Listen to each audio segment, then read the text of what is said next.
Thank you for watching, liking, commenting, sharing, and subscribing right now. Hello world, I'm Chris Pirillo, and this is your live Friday Geek Guide. And this is a chance for you to ask me anything. A few seconds ago, you should have received a push notification from the free Locker Gnome app available for both iOS and Android. And the nice thing about the system is once you have the free app installed, you get the push notification, you slide to activate it, it opens up whichever YouTube video we've just uploaded or started streaming. So there's no excuse for you not knowing that we're uploading new videos to YouTube. Thanks again to Mobile Roadie for the free Locker Gnome application. I also wanted to share with you this email I received this morning in response to the $400 Amazon gift card giveaway that we did. Stanley had won a couple of weeks ago, you might remember from an earlier Geek Guide, and he said thank you. That's what the email was all about. People really do get free Amazon gift cards. That's thanks to our sponsor, go.tagjag.com/free points. If you want to receive the next $400 Amazon gift card giveaway, all you need to do is participate. Download go.tagjag.com/free points in your iOS or Android device directly.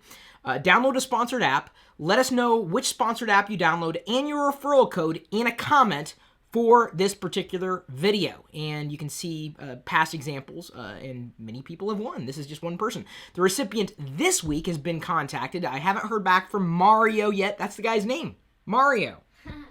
Believe it or not like the I shaved my mustache. Now that the Mario gag is over, the Mario hat that I showed in this week's Pirillo picks. This is an easy way for you to earn free gift cards, Amazon gift cards, Google Play gift cards, I believe, as well as iTunes gift cards and applications that would normally cost you money. So we appreciate the sponsorship. We appreciate your support. And speaking of, thank you for watching and tuning in live. We do this every week so long as we get at least 1,000 likes per live show. Otherwise, I don't really see this continuing because I want to make sure you guys are enjoying and appreciating what we do on a weekly basis. I don't know if you heard Diana chuckle in the background, but she has joined me. I asked everybody to submit their questions today, either through a comment in this live video feed or by way of my Tumblr page, chrispirillo.tumblr.com. First question from R2T214. Thank you for turning me into a Star Wars Lego fan again, but I was very much into He-Man and Teenage Mutant Ninja Turtles as a kid. Anyway, since we fellow geeks, are you a fan of comic books? Also, do you like to watch the Lego movies just for corny jokes? Or have you played any of the Lego video games? I've not played any of the Lego video games, at least not at length. I haven't really watched a lot of the Lego shows, but will see the Lego movie. And as far as comic books are concerned, maybe I just haven't found the right one. I would like to be a comic book geek, but every time I pick up the comic book, I just don't find the art to be amazing. And the stories are okay, and the dialogue is sometimes horrendous. So if you have a comic book series to recommend for me, I am all ears. If I could find something that was drawn well, written well, and is a good story in general with good characters, I would consider picking it up, whether it's in print or digital. I liked comic books when I was a kid, but largely Disney comic books, because they were like cartoon comics. So maybe I should just get back into Disney comic books, although that's not very... Disney comic books geeky? Can we say they are? Well, we have Adam Boker from USA, North Carolina tuning in, Willie Myers from New Jersey, Chase Demontre, I don't know French. The guy or gal's name is Chase. Thank you for tuning in. Jason Field asks, what do you think about the newly released smartwatches? Will you get one even though you don't use watches? Well, Jason, you must know me very well because I don't wear really any kind of accessories other than my glasses and my ring, my wedding ring, which I'm very proud of. Wasn't that expensive either. I'm very, very proud of that. I know. Men kind of think the opposite of women. Women want the biggest thing in the world, and men, I just want something tiny. It's like, I don't want to overcompensate for anything. So I had a Pebble, and I sold that. I'm very glad I did, because it was just wasting away. It was collecting dust. I've seen the Galaxy Gear, and it looks kind of bulky, interesting, certainly, but, here's the thing. Whether it's $300, and I think that was what they're going to be setting its price at, or even $100, it doesn't matter. If it was just $1, if I feel like I couldn't get $1 worth out of a gadget, or anything, I don't want to buy it.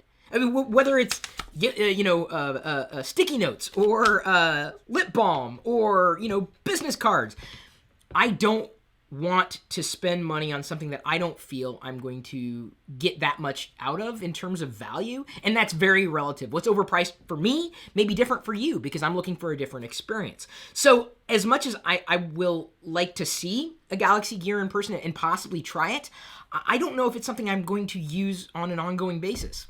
I mean, I bought the Pebble and almost promptly sold it as quickly as I got it because I just didn't see its value in it. And people have asked, well, what happens when Apple releases one? Well, what is it going to do that I can't do any other way or through any other gadget?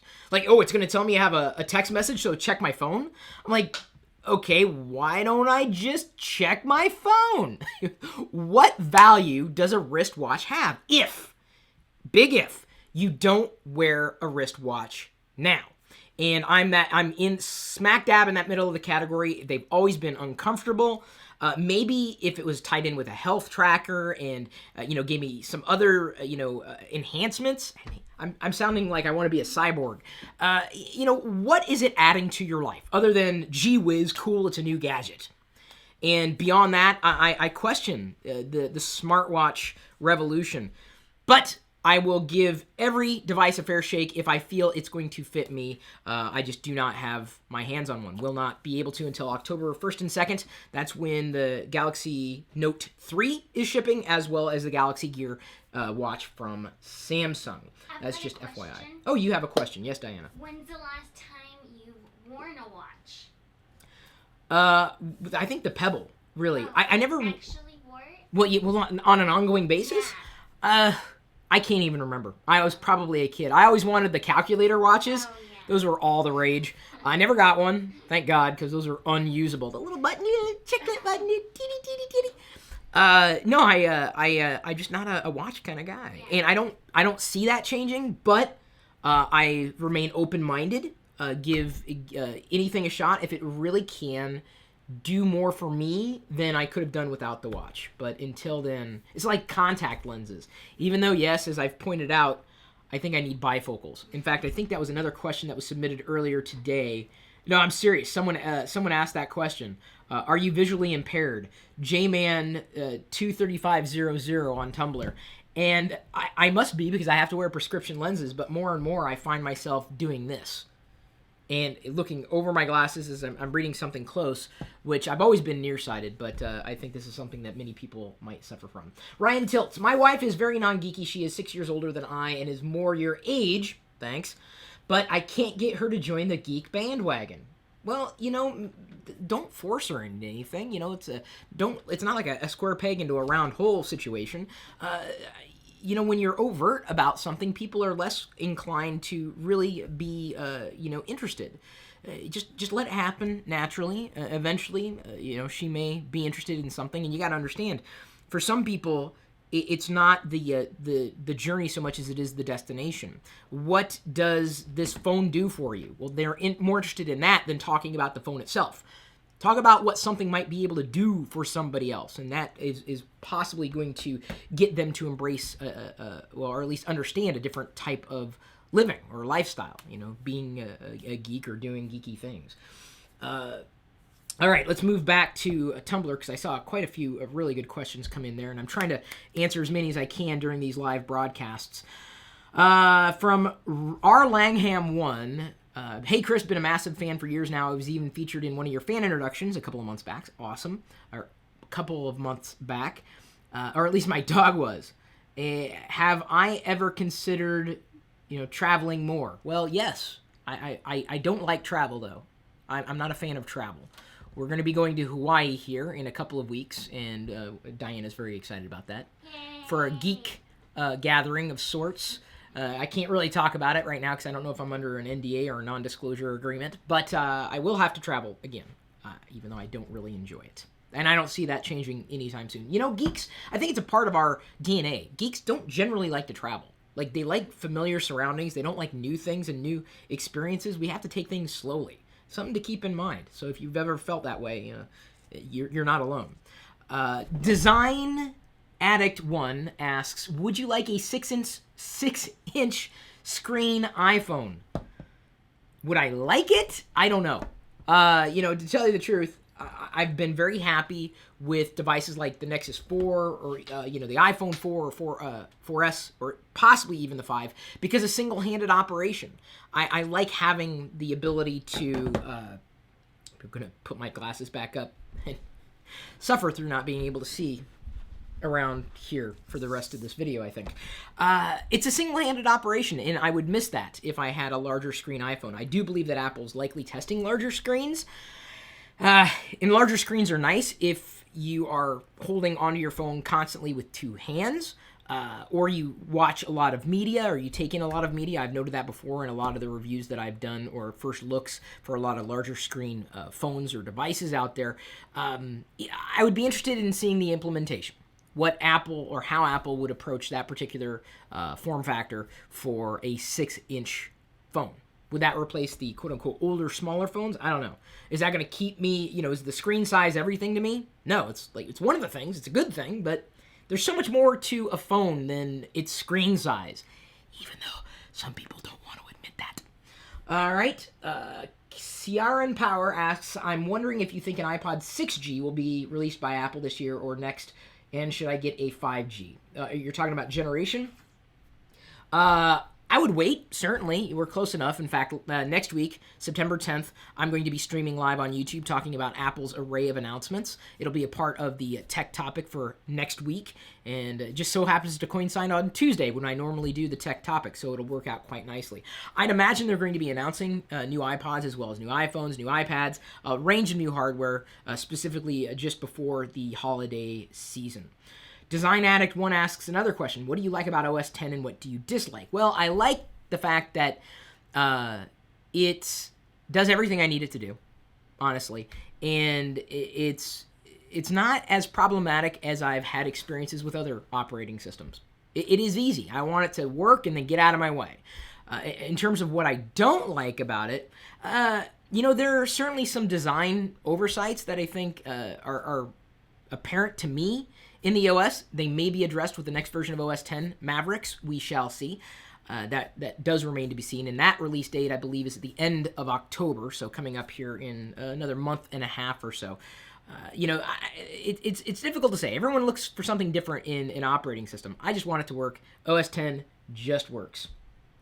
All right, so let me see here. I'm looking for other questions in the live video feed. Someone was asking about the new Parallels software, and they've actually got Parallels Access and Parallels Desktop 9. I can save you money on Parallels Desktop 9. Go.tagjag.com/parallels. And I'm thinking about bringing them in to demonstrate Parallels Access or being able to use your iPad to use Windows programs or OS X apps from your iPad as if they were native applications. Kind of neat. And I think I may have convinced them to give away an iMac to the community or something. If not an iMac, yeah, I know. But you can't get one. You already have one. She's using my iMac. You will see that, or you did. No, I guess not, in the Pirillo vlog that I have to edit after doing this live video feed. All right. I've got a question. You do? Good. Someone on Twitter. Okay. At Monahart Official wants to know if we're going to stop vlogging after we have kids. Are we going to stop vlogging after we have kids? No, I think we'll probably do more. Yeah, you know what I'm saying? I think so. Someone's asking, this is a common question. I thought I addressed this in a Star Scores video in this channel a few weeks ago. It's from Merc War. In what order should I watch Star Wars? You and Diana inspired me and my girlfriend to see Star Wars. None of us has seen the films before. My preference is go with the original trilogy and then the prequels, so 4, 5, 6, and then 1, 2, 3. There is, however, a version of watching the entire Star Wars canon at this point called Machete. So take a look at the Machete version of the Star Wars films, and that might be to your liking, although it may not make much sense to you unless you're someone who's really into Star Wars, why the Machete version of watching the films would work. And that's largely taking them out of order, cutting them up, hence the word machete. All right, moving on to the next question, as I see it, with 367 people tuning in right now. Oh, look at that. 174 likes. Thank you. Really appreciate that support. And we would not be able to do this live feed, or would not want to be able to do this live feed if you were not here supporting us. Ryder Bren asks, and this is another longtime supporter from our community, would you ever consider using a Lego rental service like Plego? I would not. Part of my enjoyment of assembling sets is not just assembling them, but then having them on display as a permanent model. Plus, I like minifigures. More than sets, minifigures. I am a minifig man. Minifigure. That's the official term. Minifig is nothing more than a fan term. It's just a shortened version of it. So why would I want to rent minifigures? That's all the fun for me is the minifigures. Silence on Tumblr asks, will you be buying an iPhone 5S when it comes out, and what do you think about Microsoft buying Nokia? I talked about Microsoft buying Nokia before on Facebook. I don't want to belabor that point. The iPhone 5S, well, I'm sure I will, because I live inside of the iOS ecosystem and the Apple's ecosystem, and it works very, very well with OS X, with my Apple TVs, just like my Nexus devices work very well with my Google TV and any other kind of Google device I might have in the house, like a Chromecast. Although Chromecast is more operating system independent because I can use Chromecast directly from my iPhone with the Google apps that have that feature enabled. So it's all about, to me, that comprehensive experience. I have not seen any reason to jump the bandwagon like a lot of people have, because I do not look at these things as independent devices. I look at these devices as islands in an archipelago of services and experiences, and for that reason, it's likely going to be that you can stay tuned and look forward to me getting more Apple products and more Google products. See here. And we don't, by the way, know what it's going to be called yet. 5S, it's assumed, or maybe even 5C. 5C would probably be short for color, not cheap. Apple does not make cheap things. There's a difference between cheap and affordable. And cheap stuff breaks, falls apart, is worthless. A knockoff would be cheap. You ever have, like, a can of soda from a grocery store that, it's called Dr. Pepper, and it's supposed to taste like a bigger brand, but it doesn't, and there's something kind of off? It's cheaper for a reason. If it is going to be called 5C, from everything we've seen with the rumor mill, it's not going to be 5C short for cheap. It would be short for color. From everything we know, and I hate talking about rumors because, unfortunately, I could be speculating about something that just isn't real. And then you get excited about something that doesn't actually happen, and everyone blames Apple for rumors that they didn't start. All right, moving on. I would say that about any company, really. All right. Demo Galatskis asks, and you'll have to pardon if I slaughter any of your names during these live broadcasts, what do you think about the new ability Chrome OS has gained use of native apps? Chrome OS remains interesting. I think Chromebooks could still sell well. Whether or not they will outsell Windows machines at any point, Google's got a long way to go. And I like the Chromebook. I appreciate what they're doing with Chrome OS in terms of them making web apps feel more like native apps. That remains to be seen. I think that has more to do with their ability to make, HTML5, CSS3, these web technologies run as fast or operate as well as native code. And I don't know if they're really there yet. As far as the average consumer is concerned, if it's on the web, if they can get to it, hey, they're happy. In fact, one of the questions I have, and I apologize, this came on, I think it was the Facebook thread. Let me check real quick, and this is maybe one of the last questions. Someone was asking what my favorite desktop app was, and I don't know if I really download a lot of desktop software anymore.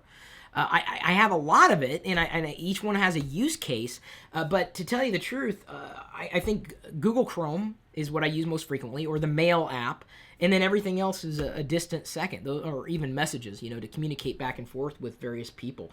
I don't have a favorite desktop app anymore because I don't really download a lot anymore. Do you guys download software anymore for Windows, OS X, Linux, or are more of the things that you're getting based on the web?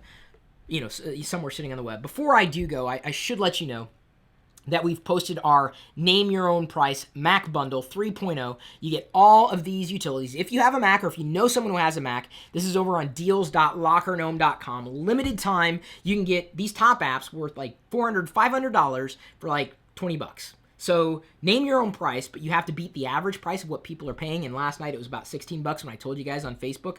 So have fun with that. Have fun with your week. Thanks again for supporting this community. Thank you for sharing this video, participating with the giveaways, downloading the app, asking questions. I will do my best to answer even more of them next week, so let's stack them up. Ask them on my Tumblr page. It's an easier way for me to keep them in track versus going to separate YouTube or separate Facebook threads. Thank you for asking questions during the live broadcast. I appreciate you just being you. If you're a geek or even if you're not a geek, I appreciate you wanting a geeky guide in your life. We'll see you later.